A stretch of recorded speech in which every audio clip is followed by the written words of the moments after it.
my God, Becky. Can Miss Becky please raise her hand, bro? You better call Becky with the good hair. Yo, what's good? It's your girl, Becky the Poet. Welcome to my podcast, Unspoken Words. You guys, it is the 9th, and my watch says the weather outside is unhealthy and sensitive. Wow. So, that sucks. Tragic. But anyways, we have a special guest. But when a long train of abuses and usurpations pursuing invariably the same object evinces a design to reduce them under absolute despotism, it is their right, it is their duty to throw off such government and provide new guards for their future security. The history of all the so-called presidents of the United States of America has been a history of repeated injuries and usurpations, all having in direct object the establishment of an absolute tyranny over these tribes. To prove this, let facts be submitted to a candid world. Am I American? Or the thought of its regret, the curse of my ancestors whose blood and sweat worked the trail of tears across the plains that were never lost, but white men claim to have found, like me. Am I American? But troublesome property unbound? When did the American dream become an imagination reserved for the few, but the many only a carrot dangling in temptation? Am I American? $1 million companies created through slavery, but it's divisive to ever speak of reparations. Should I stand in line and wait my turn to hit the skins of her imperialism, extortion, and genocide? Prisons that warehouse me and steal my labor. I too died in California fires. I fought at Houston's natural disasters, abandoned by Red Cross and forced to pick up the pieces after. Ain't my survival treason? Ain't I Tamir Rice playing in the park? Ain't America just looking for a reason with hoods patrolled like colonies? Capitalism, nepotism, monopoly is hypocrisy. They talk of building walls and wars on drugs, but nothing of the Contras, nothing of the whitewashed $1 million marijuana industry while millions of us stay locked up. How contrary to popular belief that those who once fled their grief became the thief, stealing humans like me, laying life in the pursuit of happiness for who? For Hugh?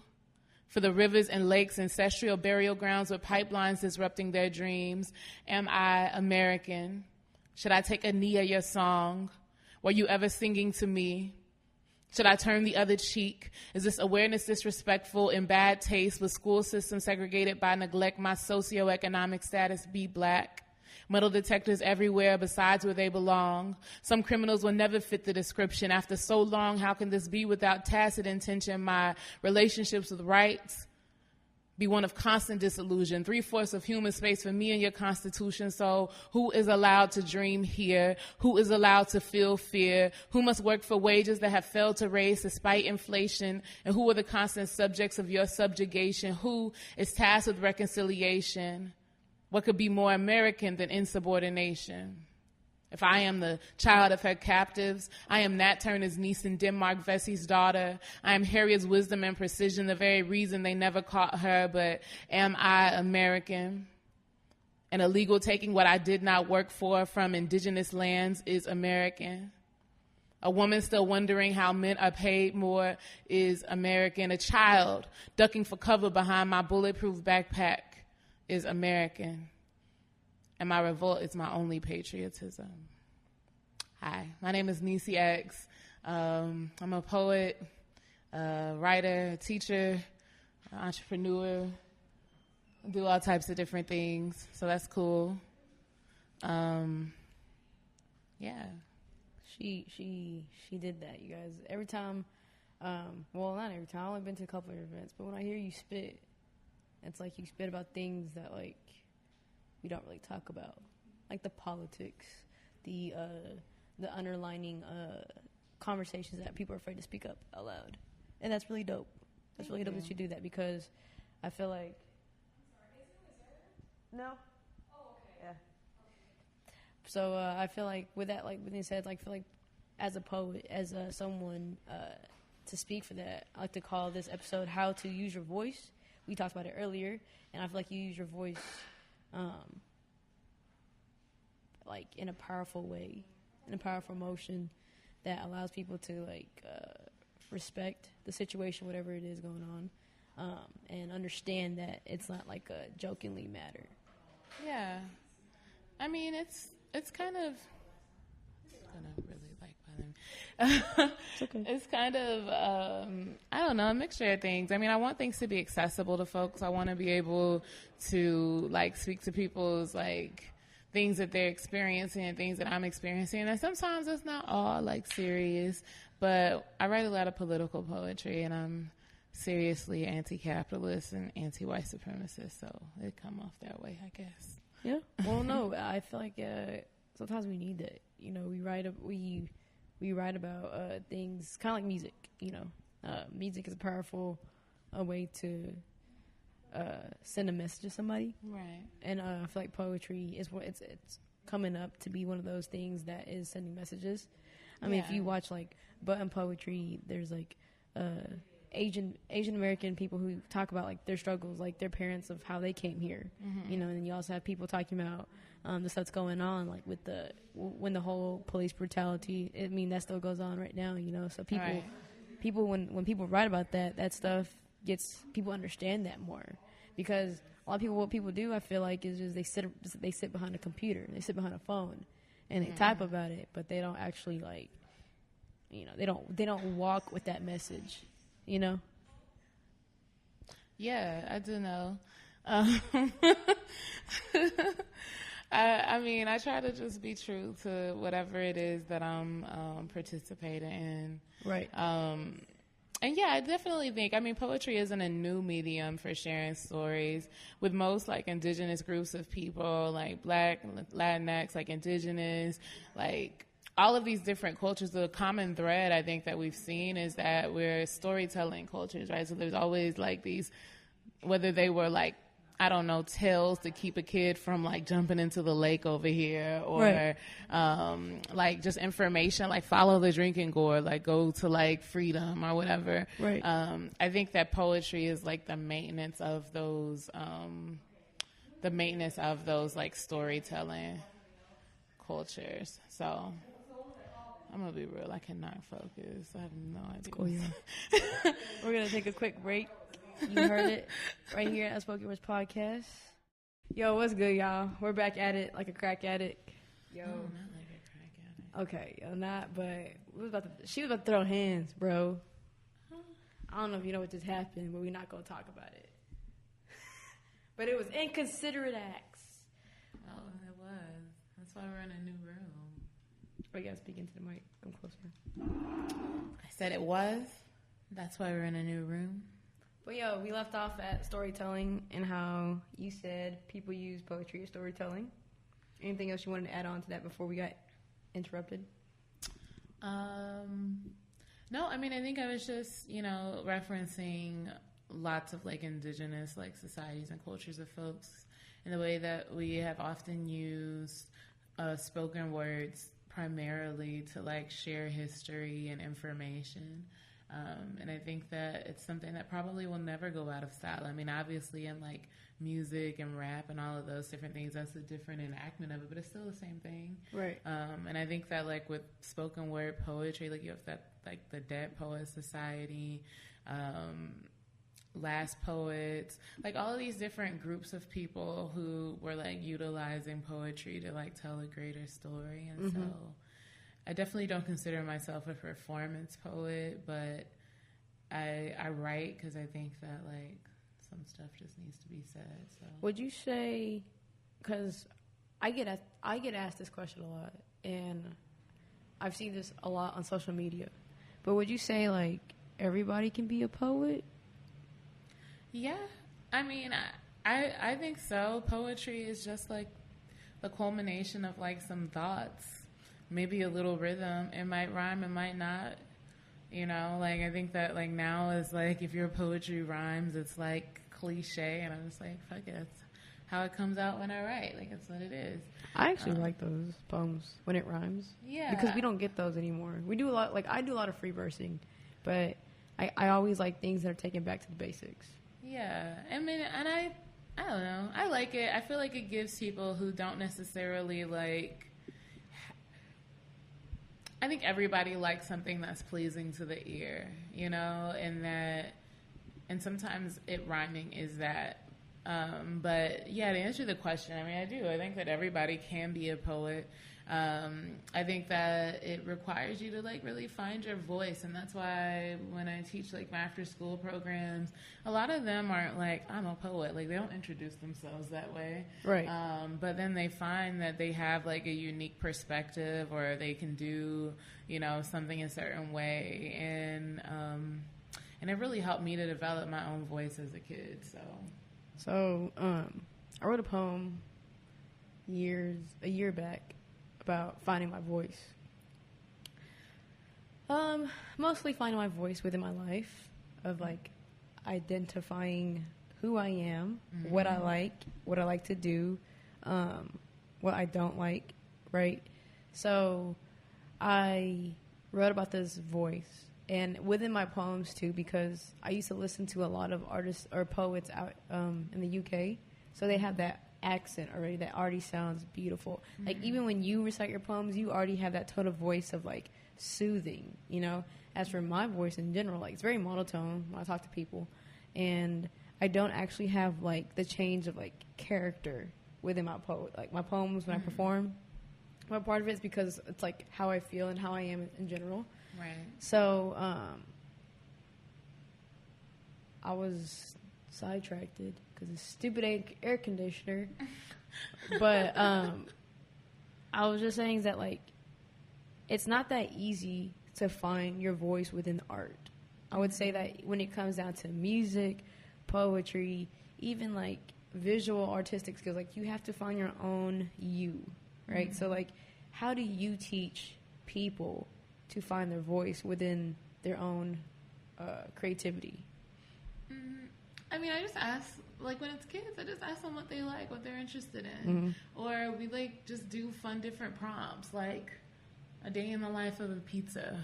What would my life be like if I was a dog? Like, writing from different perspectives, writing from the perspective of an inanimate object, writing from the perspective of, like, your grandma or your teacher. Or what if you, like, woke up one morning and your parents were kids, or whatever. Stuff that, like, kind of engages them. And I think that, like, as adults, like, it's similar things, but maybe, like, just changing, like, the subject matter of, like, the question. And those, I think, are where people are able to identify with something, and then from there, you know, whatever you put down on the paper is you. You know, there's not really a way around that. But then also using, like, different mediums to express oneself can help people find out what they think. Like, I think I know what I think all the time, but it's also not, like, a thing that everybody, like, experiences, and that's okay too. I feel like it's just figuring out where your voice is loudest, maybe. Like, some people are much better at visual art than they are at, like, literary art. Some people can capture an image and they can capture their own essence in that image. Right. You know, and so I don't know if the answer, like, always pertains to poetry, but I think that you can find your voice through art if you are willing to, like, try enough things. So, like, I guess the main cliche thing is, like, doing things out your comfort zone. Yeah.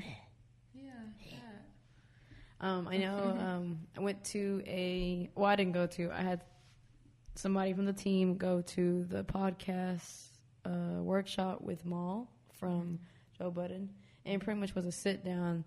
I'll ask, like, you ask me a question, I'll answer it, which is kind of like not a workshop, by the way. No shade. It's a Q&A. But he said, like, within, like, this entertainment world, to do things out your comfort, like, to do things that's uncomfortable. So as a poet, how far have you gone to being uncomfortable, but at the same time, like, keeping that same amount of comfort, like, you know, kind of going over it a little bit, but still being comfortable at the same time? How far have you like, taken as it? a poet? Mm-hmm.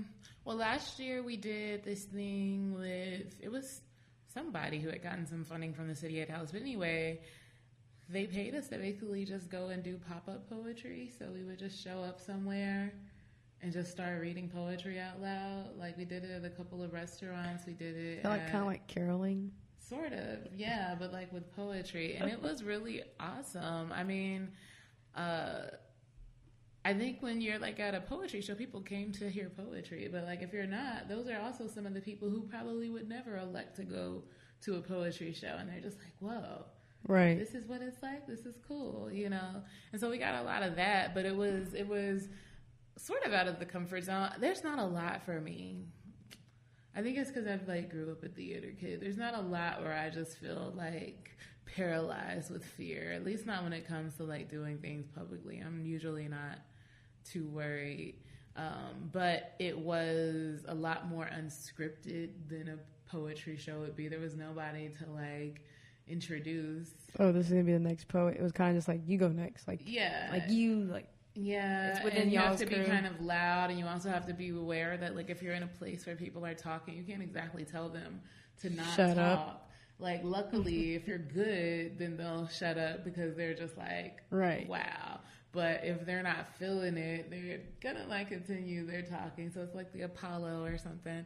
But that was really fun. It was a cool experience. Yeah, that's the thing I can think of, like, most recently, I think. So you have a couple of things that you do.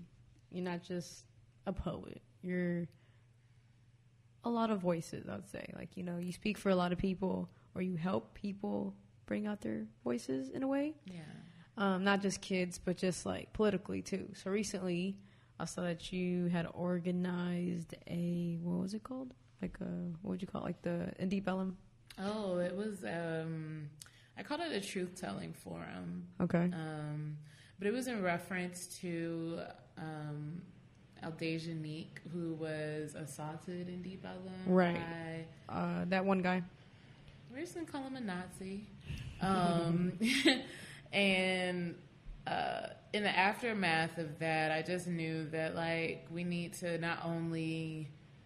which we did protest, and I think that that's absolutely a valid and important part of overall, like, organizing, but also being able to, like, sit and listen to people within our community who have shared these concerns before, but were up to that point not being heard, not being listened to.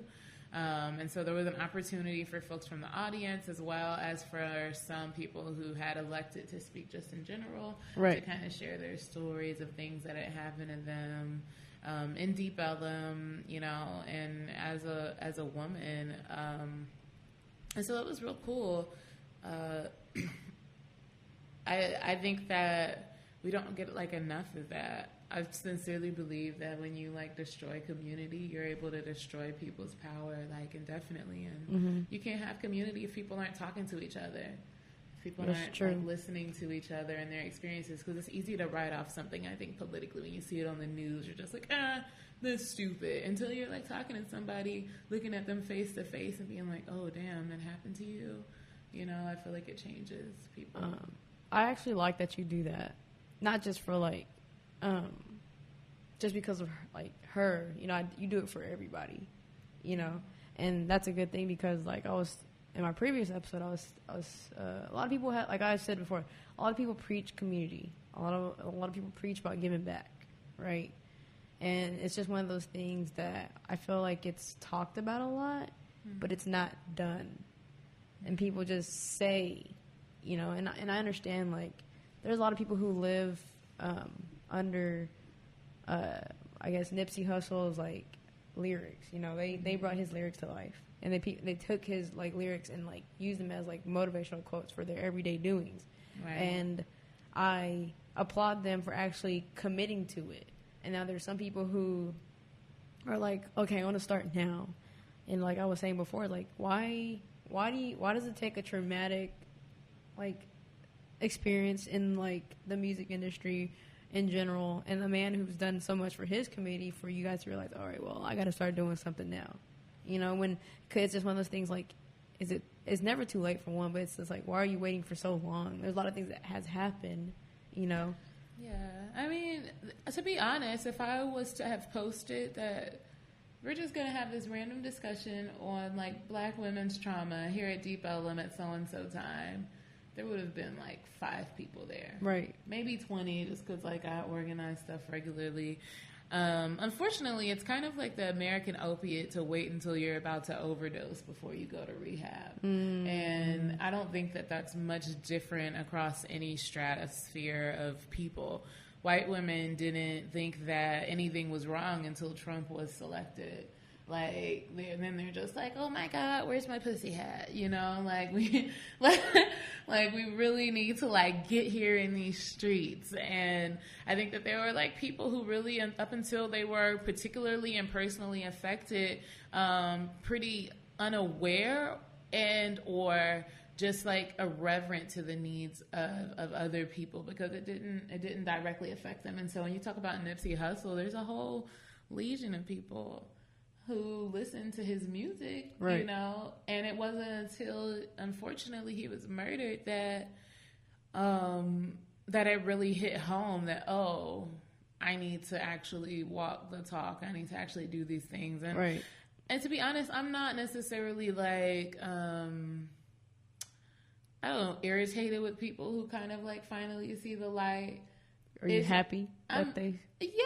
Sort of. I mean, I want them to like recognize that there are people who have been before and now, and instead of like trying to recreate the wheel, figure out where they can fit in that whole thing happening. You know, far too often we'll have the same thing going on 5-6 times just because someone wants to say that they did it, as opposed to like being really in tune to the overall goal and necessity of the thing that's being done. Right.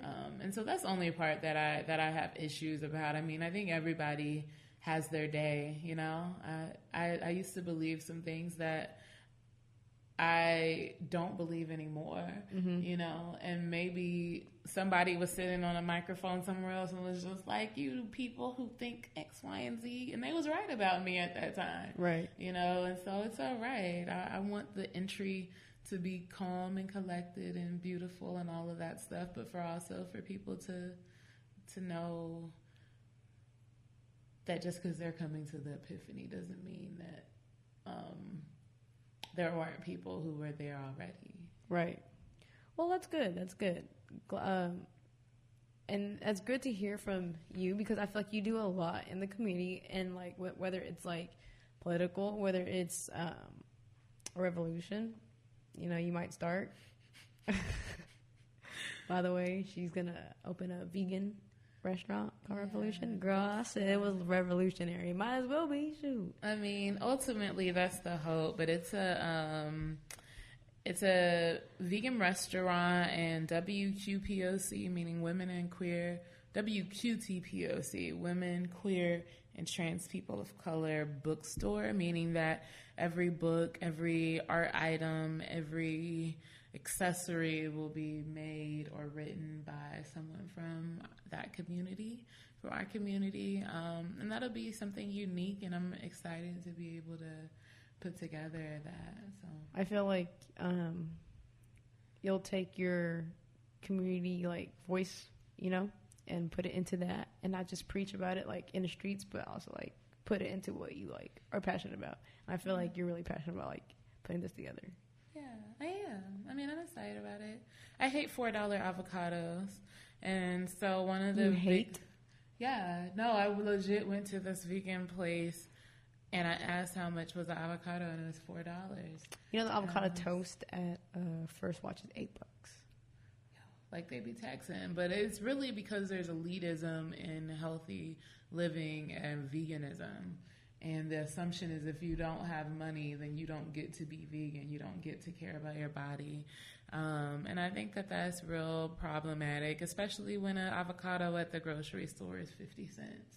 Yeah. You know, well, like, shoot, right now they might be going up, but I'm not negating that food fluctuates, right? Right. But I think that when people try to like overcharge, make a profit off of it simply because it's healthy, like, you know, even at fast food restaurants, salads, everything could be on the menu under $3 or $4, and that salad is $6, and it's just like, bitch, why? It's the same lettuce, true, that you're using on these hamburgers. Help me understand. You know, like it's the same. I know, like, healthy eating is cheaper at home because for me, like, freaking Taco Bell's down the street from my job and spend $1. But if I want something like a power burrito, it's not vegan. It's not steak or chicken in it, but it's like $5. And I'm like, what? Yeah. So I want to help people to understand that it's not like you don't have to be vegan all the time. I mean, I would love for that to be the case because I think there's some like hypocrisy in like the act of like. Anyway, that'll go into like a whole. I think there is hypocrisy in it, though. I mean, if we think about like the way the animals are like forced to live and die. And really what drives that, and it's really capitalism. It's not because there are no ethical ways in which to consume an animal, arguably, like what I do it, but like you have to know that like goat meat somewhere in Cape Town is different than steak here in Dallas, Texas. Like that goat was roaming somewhere on a prairie before it was caught. Like it had like a whole life and it wasn't injected with a bunch of stuff. But as for like the meat that we could be eating is like hella fake and hella processed, and we're not eating meat, you know? It is. It has all these antibiotics, and we wonder how come people are like dying of like random stuff, illnesses that they can't get rid of, and it's because when antibiotics build up in your system, you know, so you eventually become immune to the same medicine that you would need to be healthy, or you would need to like fight off whatever it is. But the reason for having affordable vegan food is just because we need it, you know. I think kids like it until they get like sold on like this chicken nuggets and French fries like meal that they get all the time. Right. No, I've had like a couple of vegan food, and you know, violinist Gabby Clover, Amadi Oro. She's like introduced me to like a couple of things. No, like, will I go vegan ever in life? No, not all the way, to be honest. But I do like a lot of vegan food because, like, it's the healthier choice. Like, even if it's not healthy, sometimes vegan food isn't healthy. Oh yeah, I watched Cheap Lazy Vegan on YouTube, and she was telling me, or not telling me, she wasn't telling me, but she was telling her YouTube people how like she's not the healthiest, but this is what works for her, you know. So, man, it's understandable. But hurry up because I want to try it because girls on a budget here. Trying to eat healthy or just eat good. That's the deal. Idea. So you're a poet. You're what else would you call yourself? A poet, like entrepreneur, voice of the people. I'm not a voice of the people. Okay, voice of political events that need to be heard that people don't speak of. I'm just my own voice, and I just she's her voice. To put a microphone to other people and their experience. I heard that you might be starting a podcast soon. Yeah, it is a work in progress. It's harder than I thought it was, Becky. Like, it's difficult. And it's not even just, like, the concept portion of it, but especially if you're doing it with more than one person, it's a whole undertaking. And I do feel like I have a lot to say and that there's a lot of things to be said. So it's not something I've given up on, but it's a lot. It's a lot to do, especially like like I do it by myself, and I do it by myself now, but before it was still a lot because when you have guests, you know, you have to accommodate to their time. My schedule isn't with their time. I work like crazy. They work like crazy. People have different meetings and stuff. At the same time, also, when you have like co-hosts, you guys have to find time where you guys can do it all together. And that's one thing that's hard too because I know a couple of your co-hosts, and I know like they have busy schedules too, so they have their own events and stuff. So that's even harder. So you guys probably have to like record like maybe like ahead of time. That's a different time. We can talk about that later. Yeah. But